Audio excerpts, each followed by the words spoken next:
Alright guys, so this is the video where we're going to cover electrostatics, okay, Coulomb's law, where it just has to do with charges that are not moving, okay. We're going to look at proportion, we're going to look at what charges are, the laws of charges, how to charge objects, and we're going to try to do this, or I'm going to try to do this in the next 10 minutes, so that you can watch this video and have a quick review of what this is. Make sure you look on Edmodo and find all the practice problems we had, go over practice problems, look at your notes, so that you can feel comfortable with this topic, okay? So, when we talked about charges, we said that charges were quantized. What that means is that they come in little packets, okay? And those packets have electrons or also protons, but the electron meaning the charge of what that electron is, which is 1.602 times 10 to the negative 19 coulombs, okay? Charge is the unit for charge is coulombs, okay? And it can be positive or negative, and that's because the charge of any object, okay? If you're looking at anything, just like when we looked at the balloons, okay? They had electrons. We were looking for electrons, but you can have something that's positively charged or negatively charged, and what that is just the charge of any object is the integer value of the charge, however many electrons or however many protons you have, times their elementary charge, okay, which is, like I said earlier, 1.6 times 10 to the negative 19 coulombs. That's the big C there.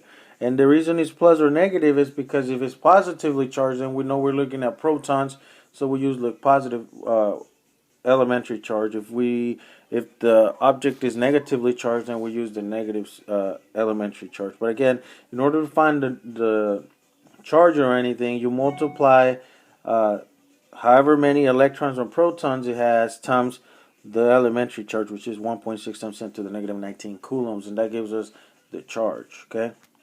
We also said that unlike charges attract, okay, like charges repel. Okay, we mentioned that. We took notes over that.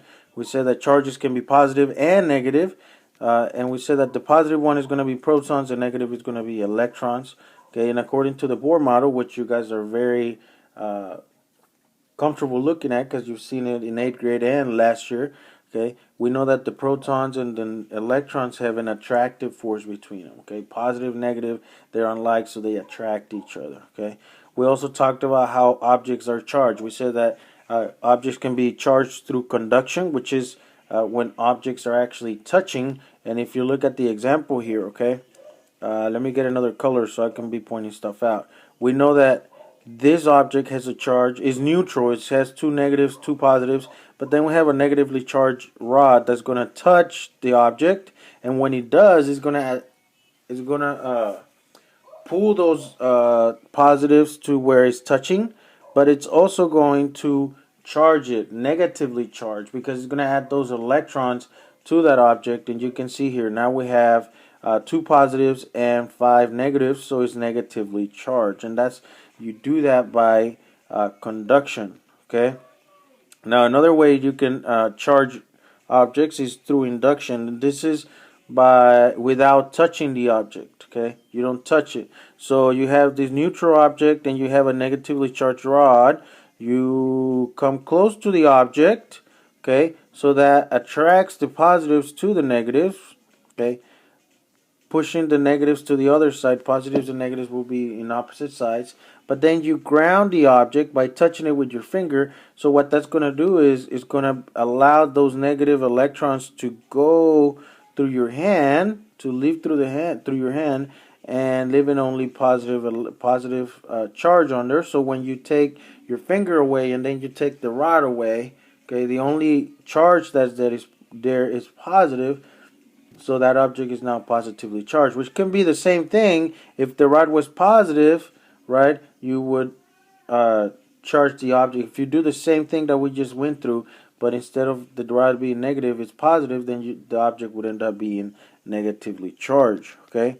All right, now if we look at the next one, which is charge by polarization, well, this is what we did with the balloon. When you rub it in your head, you charge it, you charge it negatively, so when you put it on the wall, okay, what it does is, actually these are backwards.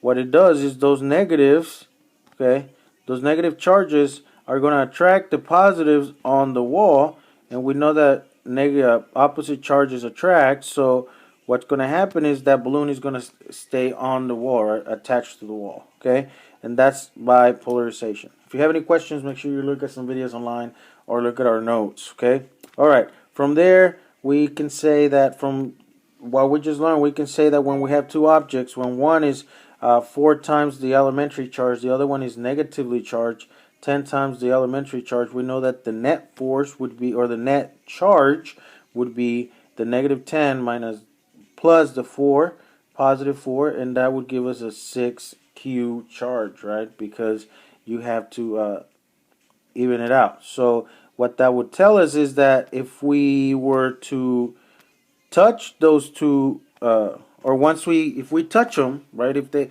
one has a 4Q, the other one has a negative 10, and you touch them, okay, then that gives you a net charge of negative 6, which you can see through the math. But if you separate them again, then the charge would be split between the two, and now each charge would have a negative 3 because you got to split that net charge into two, right?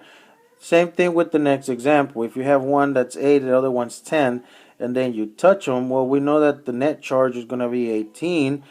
But once you separate them again, then that charge is going to be split into two objects. Okay, so each one would end up with 9Q each, or 9 times the elementary charge. Okay, if it's positive or negative. All right.